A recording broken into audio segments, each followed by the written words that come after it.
স্বাগত বিজনেস টাইমসের সঙ্গে আছি আমি রিয়াজ হাসান। দর্শক, যে কোনো সফলতার পেছনের গল্পটা থাকে অনেক ধরনের কঠিন পরিশ্রম অধ্যবসায়ের মধ্য দিয়ে একটি যাওয়া গল্প। কিন্তু বাংলাদেশের প্রেক্ষাপটে একজন নারীর গল্পটা দুই রকম হয়। এই যুদ্ধটা একদিকে যেমন অর্থনৈতিক হয়, অন্যদিকে হয় সামাজিক যুদ্ধ। অর্থনৈতিক গল্পটা অনেক ক্ষেত্রেই সফল একজন নারীর সামনে আসলেও তার পেছনে সামাজিক এবং পারিপার্শ্বিক যে বাধাগুলো থাকে সেই গল্পগুলো কিন্তু সামনে এসে পৌঁছায় না। নারী দিবসের একদিন আগে আমরা কথা বলতে চাই সেই সব বিষয় নিয়ে। আজ আমাদের আলোচনার বিষয় নির্ধারণ করেছি নারীর সফলতার পেছনে থাকে যে গল্প। আমাদের সাথে আজকে দুজন অতিথি রয়েছেন। একজন রয়েছেন Peoples footwear and leather goods ইন্ডাস্ট্রিজের চেয়ারম্যান জনাব রিজভিন হাফিজ। আমাদের সাথে আছেন জাপান টোবাকো ইন্টারন্যাশনাল এর corporate and media relation Kazi Rubayet Islam. আমরা দুজনকে স্বাগত জানাচ্ছি। জি, আমরা এই যে গল্পটা আসলে জানি যে আপনারা দুজনই দুই ক্ষেত্রে সফল নারী, একজন বিজনেসে, একজন কর্পোরেট সেক্টরে। তো আমরা দুই জায়গার মানুষ নিয়ে এসেছি এই কারণেই যে আপনাদের গল্পটা নিশ্চয়ই দুই রকম হবে। একটু প্রথমেই জনাব রুবাইয়া আপনার কাছে আসতে চাই যে এই যে আজকে যে পথটাতে আপনি আছেন, যে কর্পোরেট জায়গায় আছেন, সেই জায়গায় আসতে আপনাকে কিরকম শ্রম দিতে হয়েছে? একজন নারী হিসেবে বিশেষ কোনো বাধা আপনার ছিল কিনা, নাকি খুব সহজ ছিল? প্রথমতই থ্যাংক ইউ যে আপনারা আমাদেরকে দুই সেক্টর থেকে ইনভাইট করেছেন। আমার মনে হয় আজকের ডিসকাশনটা খুব ভালো হবে, আমরা দুটো অ্যাঙ্গেল থেকে জানতে পারবো। আমি যদি শুধুমাত্র আমার যে পথ চলাটা সেটা নিয়ে কথা বলি, আর 10টা নারীর মতোই আমার মনে হয় আমারও নিজস্ব কিছু স্ট্রাগল ছিল। কিছু আছে যেটা আমরা বলবো যে পারিপার্শ্বিক যে স্ট্রাগলটা থাকে একটা নারী যখন তার নিজের ক্ষমতায়নের চেষ্টা করে কিংবা কর্মক্ষেত্রে আরও উপরের দিকে ওঠার চেষ্টা করে, কিছু বাধা তো আছেই যেগুলো আমাদের একদম কি বলবো পারসেপশনাল কিছু স্ট্রাগলস আছে। আর এর বাইরে আমার নিজস্ব আমি বলবো যে কিছু স্ট্রাগল ছিল। সো কোনো পথ চলাই কিন্তু আসলে সহজ না। তো আমি আমার পথ চলাটাকে আমি দেখি না যে আমার খুব চ্যালেঞ্জেস ছিল, আমি দেখি যে আমার লার্নিং হচ্ছে, ক্রমাগত লার্নিং হচ্ছে। সো লার্নিং কিন্তু itself is very tough. It's because it's changing and change is never comfortable, right? So ওই জায়গাটা থেকে আমি যদি বলি যে লার্নিং, রিলার্নিং, আনলার্নিং এর জায়গাটাই আমার সবচেয়ে বড় কষ্ট হয়েছে। এছাড়া যে কষ্টগুলো ছিল আমার মনে হয় যে আমি নিজের প্রতি অতটুকু কনফিডেন্ট ছিলাম, আমার পারিপার্শ্বিক বা ফ্যামিলি থেকে আমি সাপোর্টটা পেয়েছি, সব মিলে আমি চেষ্টা করেছি যে নিজে এগিয়ে যেতে এবং আমার সাথে যারা আছে তাদেরকে নিয়ে তাদেরকে ইন্সপায়ার করে যেন সামনের দিকে যাওয়া যায়। জি, রিজভিন হাফিজ, আপনি একজন জাতীয় অ্যাওয়ার্ড প্রাপ্ত এসএমই অ্যাওয়ার্ড প্রাপ্ত উদ্যোক্তা, আপনি লেদার গুডস নিয়ে কাজ করেন। এই পথটা আসলে কিভাবে চুজ করেছেন? লেদার গুডসে কিভাবে এসেছেন? কিভাবে এই আজকে এই জাতীয় পর্যায়ে পুরস্কারটা আপনি অর্জন করেছেন? নিশ্চয়ই এই পেছনে একটি গল্প আছে, ছোট করে একটু বলবেন। আমি পেশায় ছিলাম একজন শিক্ষিকা। তো পরবর্তীতে আমার হাজবেন্ড লেদার ইঞ্জিনিয়ার ছিল, যার ফলে আমি এমবিএ করতে যেয়ে, এবং আমার গ্রামের বাড়ি নদী ভাঙ্গনজনিত এলাকা, তো সেখানে বারবার নদী ভেঙে যায়। আমার তখন মনে হয়েছিল যে আমি একটা কর্মসংস্থান তৈরি করব। তখন আমি আসলে এই চামড়া শিল্পে আসি। চামড়া শিল্পে আসার আগে আমার শুরুটা হয়েছিল মূলত ডাই স্টিল, চামড়া কাটার যে কাটিং নাইফ, এটা দিয়ে আমি শুরু করেছিলাম। এটা 2012 সালে। আর 2014 সালে এই আমি অন্য জায়গায় যখন সাপ্লাই দিতে যেয়ে দেখলাম যে আমার তৈরিকৃত প্রোডাক্ট দিয়েই তারা শু বা স্যান্ডেল কেটে বানাচ্ছে, তখন আমি আসলে খুব স্বল্প পুঁজি নিয়ে 2014 সালে এটা শুরু করি। কিন্তু এই যে 2014 সালে শুরু করা থেকে ছোট্ট একটা বিজনেস থেকে ক্রমান্বয়ে এগিয়ে যাওয়া, একটা পর্যায়ে এসে সেই বিজনেসটাকে এস্টাবলিশড একটা পর্যায়ে নিতে গিয়ে যে শুধুমাত্র পথটা আমি যেভাবে বলছি এমনটা ছিল না। নানা ধরনের প্রতিবন্ধকতা আমার কাছে মনে হচ্ছে একজন নারী উদ্যোক্তা তার বিজনেস করতে এসে নানাভাবে আসলে প্রতিবন্ধকতার দিকে এগিয়ে গিয়েছি। কিন্তু সব মিলিয়ে আমার কাছে মনে হয় যে প্রতিবন্ধকতা যেটা সেটা ছিল, আছে, থাকবে, এ মিলিয়ে না, একজন নারী উদ্যোক্তা হিসাবে আমার যে সফলতার যে জায়গাটা, আমি যে জায়গাটা টার্গেট করেছি সেখানে এগিয়ে যাব, তার তার জন্য যে নির্লস শ্রম দেওয়া সেটা আসলে আমি হচ্ছে সবসময় করে তো আমরা যাচ্ছি। জানি যে একজন নারী উদ্যোক্তার অনেক ক্ষেত্রে দেখা যায় যে প্রয়োজনীয় সুযোগ সুবিধাগুলো আদায় করতে একটু কষ্ট হয়, কারণ ব্যাংকগুলো প্রথমেই ট্রাস্ট করে না, তারপর নানা ধরনের সংকট তো থাকেই। সেই সংকটগুলো কেমন হয়? এক্ষেত্রে আমি বলবো যে প্রথম যেটা হয় যে একজন উদ্যোক্তা তার কিন্তু নানা ধরনের ব্যাংকিং তো একটা বিষয় থাকে। এক্ষেত্রে যেটা দেখেছি, শুধু আমার জন্য বলবো না, এটা সকল এসএমই উদ্যোক্তাদের জন্যই বলবো, সেটা হয় কি ওখানে যে ধরনের কথা বলা হয় বা যে ধরনের সেমিনারগুলোতে যে আমরা যতটা ইজিয়ার দেখি আসলে কিন্তু তা না। সেখানে যাওয়ার পরে অনেক ধরনের ডকুমেন্টেশনের ব্যাপার এবং হাজবেন্ড কিংবা বাবার সাপোর্ট ছাড়া, পারিবারিক সাপোর্ট ছাড়া যেন তার জন্য লোন পাওয়াটা এত ইজি না। সেই সাথে হচ্ছে যদি সে লোনও পায়, সে যে সামান্য লোন পায় এই পুঁজিতে কিন্তু তার ব্যবসাটা চলা সম্ভব না। আর লোনটা দিয়ে একটা নির্দিষ্ট সময় পর্যন্ত উদ্যোক্তাকে টাইম দিতে হবে, কারণ সে সেইটা পুঁজিটা খাটিয়ে কিন্তু বিজনেসটা একটা পর্যায়ে যাবে, তারপর তো সে হচ্ছে সেখান থেকে অর্থ বের করতে পারবে। বাট এখানে যেটা হচ্ছে লোনটাও শুরু হয়ে যাচ্ছে, পেয়ে যাচ্ছে, অন্যদিকে তার কিস্তিটাও শুরু হয়ে যাচ্ছে। এবং এই ক্ষেত্রে অনেক নারীরা ঝরেও পড়ে। হ্যাঁ, ঝরেও পড়ে। আবার একটু আপনার কাছে আসতে চাই রুবাইয়া ইসলাম, সেক্ষেত্রে একজন উদ্যোক্তা নারীর গল্পটা তো হচ্ছে নানা ধরনের সংকট, কিন্তু আমরা জানি যে যারা কর্মজীবী নারী তাদের সংকটটা আরেকটা জায়গায় রয়েছে। কারণ অনেক সময় দেখা যায় পরিবারের একটা জায়গা থাকে, যখন অনেকে বিয়ের পর বা সন্তান হওয়ার পর এই চাকরিটা কন্টিনিউ করতে পারে না। এটি পুরনো সমস্যা, কিন্তু এই সমস্যা কিন্তু এখনো বিদ্যমান। আপনার সাথে যারা কাজ করছেন তারা আসলে এই ধরনের সমস্যাগুলো কিভাবে উত্তরাচ্ছেন, কিংবা আপনি এই সমস্যার মধ্যে গিয়েছেন কিনা, সেটা কিভাবে আপনি উতরিয়েছেন? এই জায়গাটা আপনি যেটা বলেছেন খুব কারেক্টলি বলেছেন, যে এটা পুরনো সমস্যা হলেও এখনো কিন্তু আমরা এই সমস্যার মধ্যে দিয়ে যাচ্ছি। সো আমি যদি একদম খুব ক্লিয়ারলি বলি, আমরা যখন নারীর কর্মক্ষেত্রে আসাটা নিয়ে কথা বলছি, আমি বলবো যে আমি এবং আমার আশেপাশে যারা আছেন আমরা খুবই প্রিভিলেজ গ্রুপ বলবো। আমরা ভেরি লাকি যে আমরা এখনো খুব প্রপারলি কর্মক্ষেত্রে আসতে পেরেছি বা থাকতে পেরেছি, এবং আমাদের হয়তো ফ্যামিলিকে আমরা ওইভাবে ম্যানেজ করতে পেরেছি, কিংবা আমরা ওই বাধা বিপত্তি যা থাকে, স্পেশালি আপনি যেটা বলছিলেন যে বিয়ের পরে অনেক সময় হয় যে ওই জায়গাটাও আমরা হয়তো ম্যানেজ করতে পারছি। বাট আমাদের দেশে কিন্তু সিংহভাগ যে নারীর কথা আমরা বলি, যে আমাদের যে 50%-এর বেশি নারী, এর মধ্যে সিংহভাগই কিন্তু আসলে কর্মক্ষেত্রে আসতে পারছে না, বা আসলেও ঝরে পড়ছে, যেটা আমরা একটু আগে আপনার কাছ থেকে শুনছিলাম। তো এই যে ঝরে পড়ার যে জায়গাটা, সেটা কিন্তু শুধুমাত্র আমরা যারা কর্পোরেটে বা ভালো ভালো জায়গাতে এখন কর্মরত আছি শুধুমাত্র তারা না, কিন্তু যারা আসতে চেয়েছিল আসতে পারেনি, এসেছে কিন্তু চলে গেছে ওই জায়গাটায়। সো এটা শুধুমাত্র ফ্যামিলি তো আপনার অনেকটা ইন্টারনাল একটা ফোর্স আমি বলবো, যেটাতে আপনার কিছুটা হলেও মানে আপনি চেষ্টা করতে পারবেন আপনার নিজের বাবা মা, ভাই, নিজের সন্তান, নিজের স্বামী, নিজের শ্বশুরবাড়ি, এই জায়গাটাতে না চেষ্টার জায়গাটা আছে। কিন্তু আরও এক্সটার্নাল কিছু ব্যাপার আছে যেটাতে আসলে আমাদের এখনো ওই ইনফ্রাস্ট্রাকচারটা কিন্তু তৈরি হয়নি। যেমন আমি যখন বিয়ের পরে কাজ করব আমি চিন্তা করছি আমার বাচ্চা যদি হয় ওকে আমি কোথায় রাখবো।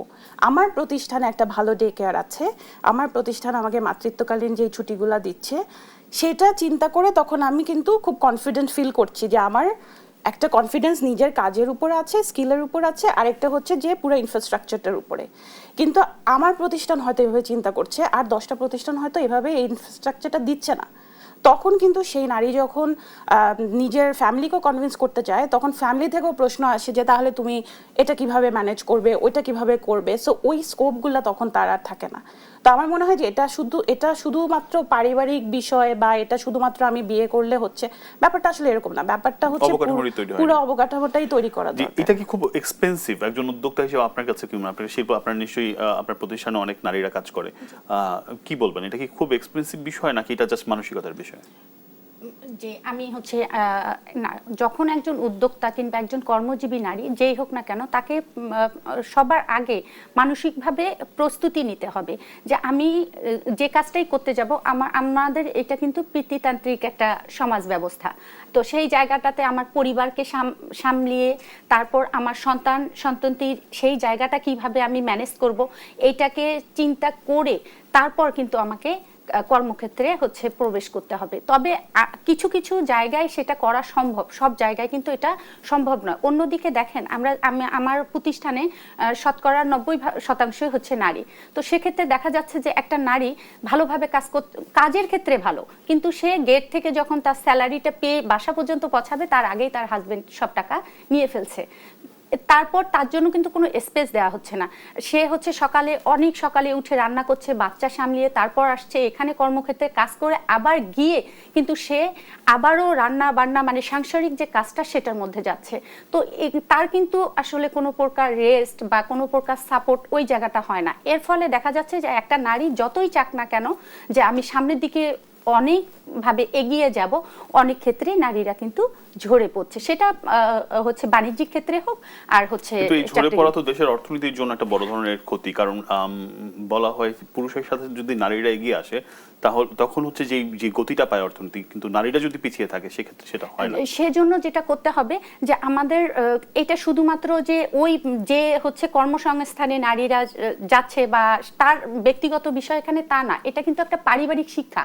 পারিবারিকভাবেও তাকে হচ্ছে যেমন অ্যাওয়ারনেস বিল্ড আপ করতে হবে, অন্যদিকে হচ্ছে সামাজিক এবং রাষ্ট্রীয় ক্ষেত্রেও তাকে কিন্তু নিরাপত্তা দিতে হবে, মানে সর্বক্ষেত্রে। কারণ একটা চাকরির ক্ষেত্রে যেভাবে চিন্তা করা হয়, ব্যবসার ক্ষেত্রে তো আরো না।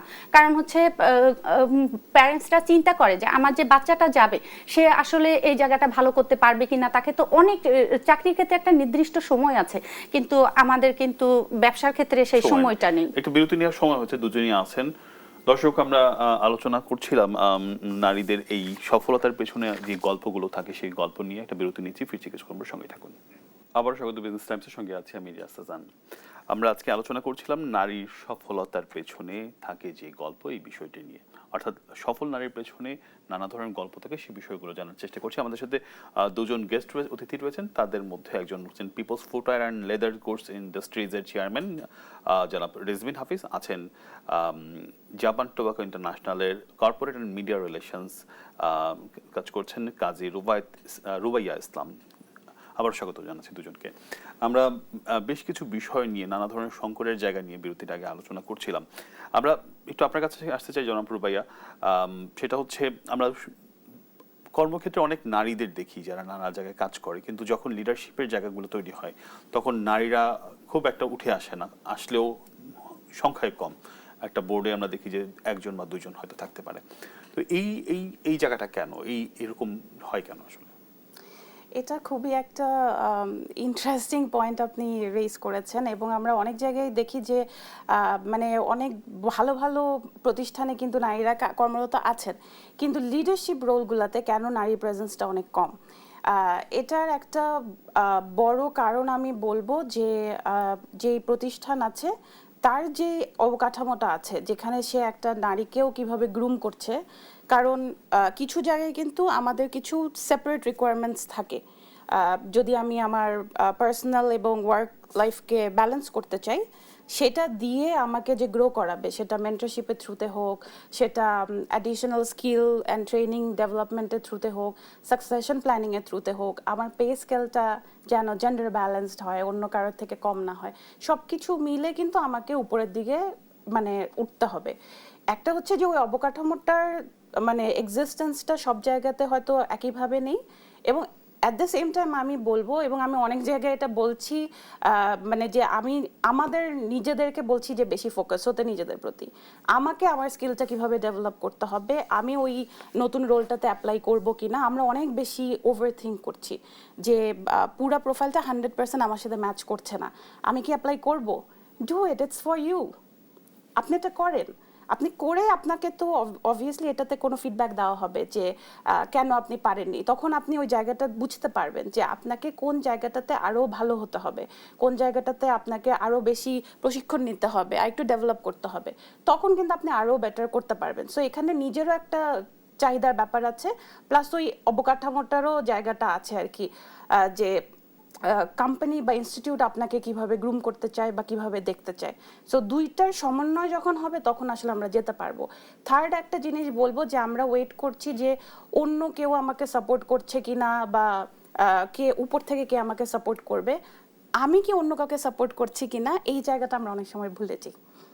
সো আমি আমার যে নারী কর্মীরা আমার সাথে আছেন, সহকর্মীরা আছেন, বা আমার উপরে যিনি আছেন বা নিচে যিনি আছেন, সবাই মিলে যখন আমরা একটা টিম হিসেবে কাজ করব, একজন আরেকজনকে উপরে তোলার চেষ্টা করব, ভালো করার চেষ্টা করব, তখনই কিন্তু একটা ওভারঅল ডেভেলপমেন্ট হয়। একা একা আসলে ডেভেলপমেন্ট হয় না।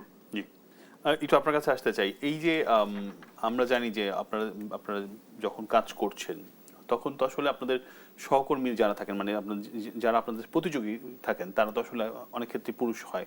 তো তাদের সাথে আপনাদের প্রতিযোগিতাটা কেমন হয়? এটা কি ইকুয়াল হয় কিনা, নাকি এখানেও কোনো শক্তি প্রদর্শন থাকে, এখানেও এই ধরনের কোনো বিষয় থাকে? অসংখ্য ধন্যবাদ ভাইয়া। হ্যাঁ, নারী হিসাবে যখন কাজ করতে যাচ্ছি, আমি পুরুষকে এখানে হচ্ছে আমার মানে সহযোগী হিসেবেই ধরে নিচ্ছি।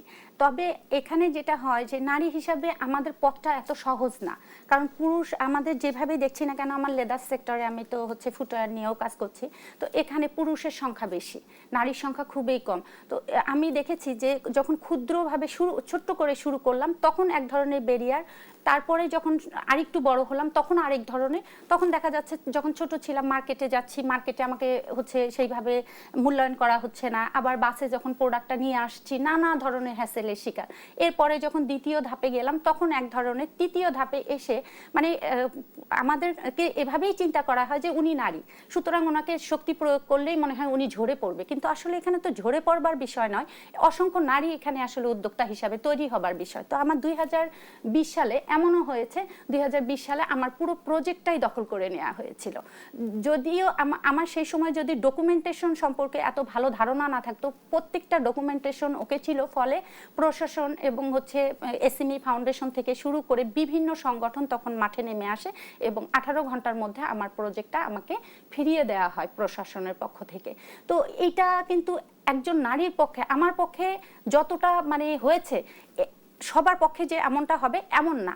পাশাপাশি একজন নারী হিসাবে যখন আমি এখন একটা ইন্ডাস্ট্রিয়াল এস্টেটে বিজনেস করছি, সেখানে দেখা যাচ্ছে অধিকাংশরাই বড় বড় উদ্যোক্তা এবং হচ্ছে পুরুষ, কিন্তু সেক্ষেত্রেও কিন্তু নানা ধরনের হ্যাসেলের শিকার আমি হচ্ছি। কিন্তু আমার কথা হচ্ছে যে একজন উদ্যোক্তা তার স্বল্প পুঁজি নিয়ে স্বল্পভাবে বেড়ে উঠবে, তাকে কিন্তু নানাভাবে বল প্রয়োগ করে তাকে সেক্টর থেকে নামানো বা তাকে হচ্ছে তার কাজটাকে সঠিকভাবে করতে না দেওয়ার মাঝে কিন্তু কোনো স্পেশালিটি নেই। তো এক্ষেত্রে আমি যেটা মনে করছি যে আমার ইচ্ছা শক্তি আছে, যত বাধাই আসুক না কেন আমি সেই জায়গাটায় পৌঁছে যাব, এবং কাজের বাইরে কোনো কিছু না, আমার কাজটাকে সঠিকভাবে করতে হবে এবং মনোযোগ সহকারে করতে হবে, আমি সেভাবেই এগিয়ে যাচ্ছি। এখানে তো বোধহয় সামাজিক দৃষ্টিভঙ্গিটা বেশ খানিকটা ইদানিং পরিবর্তন হচ্ছে, বা আপনার কাছে কি মনে হয় আসলে দৃষ্টিভঙ্গিটা? সামাজিক দৃষ্টিভঙ্গি জিনিসটা কি সময়ের সাথে সাথে এটা একটা প্রসেস, এটা পরিবর্তন হবে, ইতিবাচক পরিবর্তনের কথাই আমরা বলছি। কিন্তু যেই গতিতে এটার পরিবর্তনটা হচ্ছে এবং আমরা দেশ হিসেবে, জাতি হিসেবে যেখানে পৌঁছাতে চাই, আমার মনে হয় এইটাই হচ্ছে আলোচ্য বিষয়, যে আমরা যেই গতিতে এগোচ্ছি বা পরিবর্তনটা হচ্ছে এবং আমরা যেখানে যেতে চাই সেটা কি আসলে ওই গতিতে হলে সম্ভব কিনা এবং কত দিনে সম্ভব। সো ওই জায়গাটায় যদি আমি বলি, আপা যেটা বললেন যে এই যে পুরুষতান্ত্রিক কিছু সেক্টর আছে বা কিছু কাজ স্পেসিফিক্যালি, যখন আমি গভর্নমেন্ট রিলেশনসে ছিলাম, আপনি জানেন যে ওই সময় কিন্তু আমাকে সবাই বলেছে যে গভর্নমেন্ট রিলেশনসটা কিন্তু কমপ্লিটলি মেল ডমিনেটেড। এটা এমন একটা রোল যেখানে আসলে শুধু মানে হিস্টোরিক্যালি শুধু ছেলেরাই কাজ করেছে, তো তুমি আসলে এখানে কিভাবে করবে, একটা মেয়ের জন্য অনেক সমস্যা এন্ড এভরিথিং। কিন্তু ওই যে আপা যেটা বললো না, যে আপনার যদি নিজের একটা কনফিডেন্স থাকে, এই বাধা বিপত্তিগুলো আসলে আমার মনে হয় খুব আনকমন কিছু না। এই জন্য আমি খুব বেশি এগুলোকে এমফেসিস করি না, কারণ সবাই কোথাও না কোথাও এই জিনিসগুলো ফেস করছে। কিন্তু ওই যে আপনি জিনিসটাকে কিভাবে অতিক্রম করছেন, এই জায়গাটা কিন্তু ইম্পর্টেন্ট। সো প্রথমে নিজের যেই পার্সপেক্টিভটা, যে সামাজিক একটা পরিবর্তনের কথা আমরা বলছি, এটা কিন্তু আসলে নিজে থেকে শুরু হবে। আগে আমাকে বুঝতে হবে, আপনি বলছিলেন যে পরিবার থেকে শুরু, পারিবারিক শিক্ষার কথা সেটাই। সো আমাকেও বুঝতে হবে, এবং আমার যদি পরিবার না বুঝে থাকে তাকে বুঝাতে হবে। এডুকেশনের তো কোনো বিকল্পই নাই, সেটা কিন্তু পরিবারের শিক্ষা কিন্তু আসলে আপনি বড় হয়ে তারপরে পরিবারকে শিক্ষা দিচ্ছেন এমন না, পারিবারিক শিক্ষাটা আপনার পরিবারও কোনো একটা জায়গা থেকে পেয়েছে। সো এই যে সামাজিক যে শিক্ষার জায়গাটা, যেটা ওইটা কিন্তু আসলে একটা মানে স্টেট ইনিশিয়েটিভও হতে হবে, যেখান থেকে সবাই এখানে ইনভলভড। শুধু আপনি বা আপনার ফ্যামিলি যদি এভাবে চিন্তা করে বা আপনাকে সাপোর্টিভ হয় তাহলে আপনি জীবনে অনেক ভালো করতে পারবেন, এটা কিন্তু নেসেসারি না।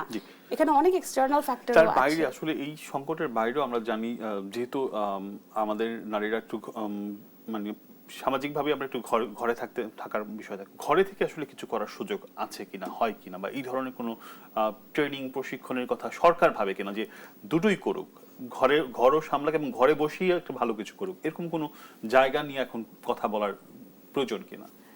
অসংখ্য ধন্যবাদ ভাইয়া, এটা খুব সুন্দর একটা কথা বলেছেন। কারণ হচ্ছে বাংলাদেশে এখন নারীদেরকে এগিয়ে নেওয়ার জন্য, কর্মসংস্থানের জন্য অনেকগুলো সংস্থা কাজ করছে, যেমন হচ্ছে এসএমই ফাউন্ডেশন, বিসিক, ওনারা তো কাজ করছে। সেই সাথে আমার কাছে যেটা লাগছে, এটা শুধু শহর অঞ্চল না, আমি প্রত্যন্ত গ্রাম অঞ্চলকেও বলবো যে তারা যদি প্রশিক্ষণ পায় তাহলে কিন্তু তারা ঘরে বসেই কিছু কাজ করতে পারবে এবং স্বল্প পুঁজিতে কিন্তু কিছু কাজ করা যায়। যেমন আমাদের লেদার সেক্টরে, ফুটওয়্যার সেক্টরেই আমি বলবো একটা সূচেই হতে পারে একটা নারীর হচ্ছে কর্মসংস্থান। একজন নারী যদি 50 থেকে 55 ধরনের মোকাসিন সেলাইটা জানে তাহলে কিন্তু সে ঘরে বসেই খুব সুন্দরভাবে এই মানে এই সুতে এক ধরনের সেলাই হয়, তো এই সেলাইটা আমরা যেমন নকশি কাঁথা সেলাই করি তেমন করেই আসলে এটা করা হয়। তো এই জুতাতে, ব্যাগের মধ্যে বিভিন্ন ধরনের ফুল, তবে জুতাতে অনেক বেশি লোফার যে জুতাগুলো তৈরি করা হয় এগুলো মানে অধিকাংশ মেশিন যদিও আসছে তারপরেও কিন্তু এটা পর্যাপ্ত না। হ্যাঁ, তো সেই জায়গা থেকে নারী সেটা করতে পারে। পাশাপাশি খুব স্বল্প পুঁজিতে ঘরে বসে কিন্তু আমরা হচ্ছে কিছু স্যান্ডেলের কিছু প্রজেক্ট আছে যেটা খুব স্বল্প পুঁজিতে ঘরে বসেই তারা করতে পারবে। পাশাপাশি কিছু জুয়েলারি বা মানে ওয়েস্টের যে চামড়াগুলো আছে সেগুলো দিয়েও, কিন্তু এখানে হচ্ছে অবশ্যই প্র্যাকটিক্যাল প্রশিক্ষণ লাগবে, কারণ সে কিভাবে শুরু করবে, কোথায় পাবে এই জায়গাগুলো। আরেকটা জিনিস যে শুধুমাত্র লেদার দিয়েই করলে হবে তা না, তাকে যদি বেস বা কনস্ট্রাকশনটা শিখিয়ে দেওয়া যায় তাহলে সেক্ষেত্রে হচ্ছে অ্যাডেসিভ বা আদার্স কিছু ম্যাটেরিয়াল চেঞ্জ হবে, কিন্তু সে একই ধরনের জিনিস দিয়ে কিন্তু জুট করতে পারবে, টেক্সটাইলও করতে পারবে, লেদারও করতে পারবে। এটা ব্যবসার ক্ষেত্রে আমরা এখন অনেক অনলাইন সুযোগ নারীদের জন্য তৈরি হয়েছে, যে অনলাইনের মাধ্যমে ব্যবসা করছেন এবং তার বাইরেও অনেক কিছু হয়তো অনলাইনের মাধ্যমে করা যাচ্ছে। এই জায়গাটা কতটুকু প্রসারিত হচ্ছে বলে আপনি মনে করেন?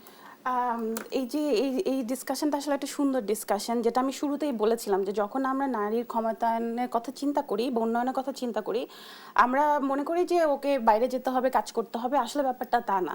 যে চুজ করছে যে আমি হয়তো কোনো কর্মক্ষেত্রে ওভাবে যোগদান করতে চাই না, আমি আপাতত আমার ফ্যামিলির সাথে থাকতে চাই, বাট আমি বাসায় থেকে কিছু একটা করব, ওই যে ইনফ্রাস্ট্রাকচারের কথাটা বলছিলাম। সো অনলাইনের যে ব্যাপারটা আপনি দেখবেন, অনলাইনে অনেকে কিন্তু অনলাইন বিজনেসে বিভিন্ন রকমের এবং বিভিন্ন ডাইভার্সিফাইড ইন্ডাস্ট্রিতে বিজনেসগুলো করছেন। কিন্তু এর বাইরেও কিছু জিনিস আছে, যেমন আমরা সবাই জানি যে ইংরেজি জানাটা একটা স্কিল সেট, এবং আমরা যদি নিজেরাই একটু চিন্তা করি এটা কিন্তু এমন কঠিন না আজকের দিনে, কারণ আপনাদের সবার কাছে একটা ফোন আছে, ওই ফোনে যদি আপনি একটা গান শুনতে পারেন, ওই ফোনে কিন্তু আপনি একটু স্কিলটাও ডেভেলপ করতে পারেন। ইউটিউবে যে সার্চ করেও কিন্তু আপনি ইউটিউব থেকে এটা পাবেন। কিন্তু এইগুলো তো খুব বেসিক জিনিস, কিন্তু এর বাইরেও কিন্তু অনলাইনে এখন অনেক স্কিল ডেভেলপমেন্টের প্রশিক্ষণের অনেক কিছু আছে, কিন্তু আমার মনে হয় এটার অ্যাওয়ারনেসটা খুব কম। তবে এমন না যে এটা চেষ্টা চলছে না। ফ্রিল্যান্সিং নিয়ে এখন অনেক কাজ হচ্ছে বাংলাদেশে। আই থিঙ্ক আমরা ওই জায়গাটাতে অনেক ডেভেলপ করছি এবং ওইখানে অনেক নারীরাও ইনভলভ হচ্ছে ফ্রিল্যান্সিং কাজগুলোতে। সো ওই অ্যাকাউন্টে কীভাবে সেট আপ করবে, ওই কাজটাতে কীভাবে ইনভলভ হবে, এই যে জায়গাগুলা, এই ট্রেনিংগুলো খুবই বেসিক। এবং আপনি একটা সময় বলেছিলেন যে এটা কীরকম কস্টিং হয় বা কিছু, it's not always about costing, but ওই যে খুব উইলিংলি জিনিসগুলোকে প্রমোট করা। আরেকটা জিনিস হচ্ছে যে ধরেন আপনি একটা জিনিস জানেন, আপনার অন্তত আশেপাশে যেই নারীরা আছে তারা কি অতটুকু জানে? সবাই অতটুকু জানে না। তাহলে আপনিও চেষ্টা করে দেখতে পারেন। আমরা সবসময় বলি যে এটা স্টেটের দায়িত্ব, এটা আমার ইনস্টিটিউটের দায়িত্ব, এটা আমার শিক্ষকের দায়িত্ব, কিন্তু আমার দায়িত্বটা কোনটা? আমার দায়িত্বটাও চিন্তা করতে হবে। জি, আমরা প্রায় শেষের দিকে আছি। একটু আপনার জীবন অভিজ্ঞতা থেকে আপনি যারা টিভি সেটের সামনে বসে নারীরা দেখছেন তাদেরকে আসলে কিভাবে কি কোনো সাজেশন দিবেন কিনা, কি করা যেতে পারে একটু আপনি বলতে? আমরা যারা আসলে উদ্যোক্তা হয়েছে সেটা হচ্ছে তারা সামনের দিকে এগোনোর জন্য কাজ করতে থাকবে, আর যারা তরুণ এবং উদ্যোক্তা হতে চাচ্ছে তারা ঘরে বসে না থেকে, সময় নষ্ট না করে হচ্ছে কিভাবে আসলে এটাকে শেখা যায়, কিভাবে শুরু করা যায়, সেটা নিয়ে বিভিন্ন সংস্থাগুলোর সাথে যোগাযোগ করবে। সেই সাথে হচ্ছে তারা জানার চেষ্টা করবে। এখন কিন্তু অনলাইন এবং অফলাইন যে কোনোটাকেই হচ্ছে চুজ করে নিয়ে তারা কিন্তু স্বল্প পুঁজিতে হচ্ছে শুরু করতে পারে। কারণ কি, যদি শুরু না করে, মাঠে না নামে, আমি সব কিছু শিখে নামবো, এভাবে কিন্তু আসলে সময় চলে যাবে। তার চেয়ে বরং এখনই উপযুক্ত সময়। আমরা শিক্ষার্থী থেকে শুরু করে সবাই আসলে প্র্যাকটিক্যাল প্রশিক্ষণের দিকে একটু ঝুঁকি এবং বিজনেসটাকে বোঝার চেষ্টা করি, জানার চেষ্টা করি। তাহলে আমরা হচ্ছে যদি আমরা কর্মসংস্থান তৈরি করতে পারি, তাহলে সেক্ষেত্রে দেখা যাবে নিজের পরিবারকে সাপোর্ট করতে পারবো, সমাজকে সাপোর্ট করতে পারবো, সেই সাথে দেশের অর্থনীতি সমৃদ্ধিতে এগিয়ে আসতে পারবো। পুঁজিটাকে অনেক বড় পরিমাণে এক্ষেত্রে হচ্ছে পুঁজি কোনো মুখ্য বিষয় নয়। কারণ আমি যদি উদ্যোক্তার স্বপ্ন থাকে, স্বপ্নবাজ হয়, স্বল্প পুঁজিতে শুরুতে শুরু করবে। যেমন হচ্ছে তাকে তো বিগ ভলিউমে যে প্রথমে বিজনেস শুরু করতে হবে না, তাকে স্যাম্পলিং এর অর্থটুকু নিয়ে শুরু করতে হবে। সে স্যাম্পল করুক, স্যাম্পল করে বিভিন্ন জায়গায় সেটা শো করুক, সেখান থেকে অর্ডার পেলে সেই অনুযায়ী সে পুঁজিটা ইনভেস্ট করবে। তো এক্ষেত্রে আমি বলবো যে পুঁজি কোনো মুখ্য বিষয় না। জি জি, একটু আপনার কাছে আসতে চাই জনাব রুবাইয়া ইসলাম। সেক্ষেত্রে আমরা হচ্ছে যারা যেসব নারী কর্পোরেট সেক্টরে আপনাদের মতো একটা সফল জায়গায় আসতে চান, তাদের জন্য কোনো সাজেশন আছে কিনা আপনার অভিজ্ঞতা থেকে? আমার সবার ক্ষেত্রেই সাজেশন একটাই, সেটা হচ্ছে যে আগে নিজেকে জানতে হবে, চিনতে হবে এবং বুঝতে হবে যে আমি আসলে কোথায় যেতে চাই। যেমন সবাই কিন্তু এমডি সিইও হতে চায় তা না। তো আপনাকে বুঝতে হবে আপনার স্বপ্নটা কি। আমার স্বপ্ন আপনার স্বপ্ন না, আবার আপনার স্বপ্ন আমার স্বপ্ন না। সো আমার যে স্বপ্নটা, ওই স্বপ্নটা পূরণে আমাকে কি করতে হবে, কোন কোন জায়গায় যেতে হবে, কি স্কিল ডেভেলপমেন্ট করতে হবে, এগুলাকে নিজেকে রেডি করতে হবে। এবং সবচেয়ে বড় কথা হচ্ছে আপনি যেটা চান আপনাকে সেটা চাইতে হবে। আপনি যেই টেবিলে বসতে চান সেখানে চেয়ার না থাকলেও চেয়ারটা এনে আপনাকে বসতে হবে। আপনাকে সেটা নিজে থেকেই করতে হবে, কেউ এসে করে দিবে সেটার অপেক্ষায় না থাকাটাই ভালো। সো আমার সাজেশন একটাই, আগে নিজেকে চিনি এবং নিজেকে ডেভেলপমেন্টের পিছনে আমরা সময়টা ব্যয় করি বেশি। জি, অনেক ধন্যবাদ আপনাদের দুজনকেই আমাদের সাথে সময় দেওয়ার জন্য, এবং বেশ কিছু বিষয় আপনারা সাজেশন করেছেন। নিশ্চয়ই যারা দেখবেন তারা উপকৃত হবেন। দর্শক, আমরা আলোচনা করছিলাম নারীর সফলতার পেছনে থাকে যে গল্প। আমরা তুলে আনার চেষ্টা করেছিলাম শুধু সামাজিক বাধা যেমন রয়েছে, কিন্তু আলোচনায় উঠে এসেছে শুধু সামাজিক বাধার কথা চিন্তা করলেই হবে না, কারণ এটি একটি কমন বিষয় সবার জন্যই। সেই বাধাটা উতরে কিভাবে ওঠা যায় সেই জায়গাটা তৈরি করতে হবে এবং সেইটি নিয়ে আলোচনা করতে হবে, সফলতার গল্পগুলো তৈরি করতে হবে এবং নিজে আসলে কি চাই সেটি ভাবতে হবে এবং নিজেকে চেনে সেই জায়গায় এগিয়ে যেতে হবে। আমরা প্রত্যাশা করি নারী পুরুষ একসাথে মিলে আমাদের দেশটা নতুন করে গড়ে উঠবে এবং সবাই একে অন্যের সহযোগী হবে, সেই বিষয়টি আমরা প্রত্যাশা করি। অনেক ধন্যবাদ আমাদের সাথে থাকার জন্য। আগামীতে একই সময় আমরা ফিরছি দেশ টিভির পর্দায় শাকুন দেশ টিভির সঙ্গে।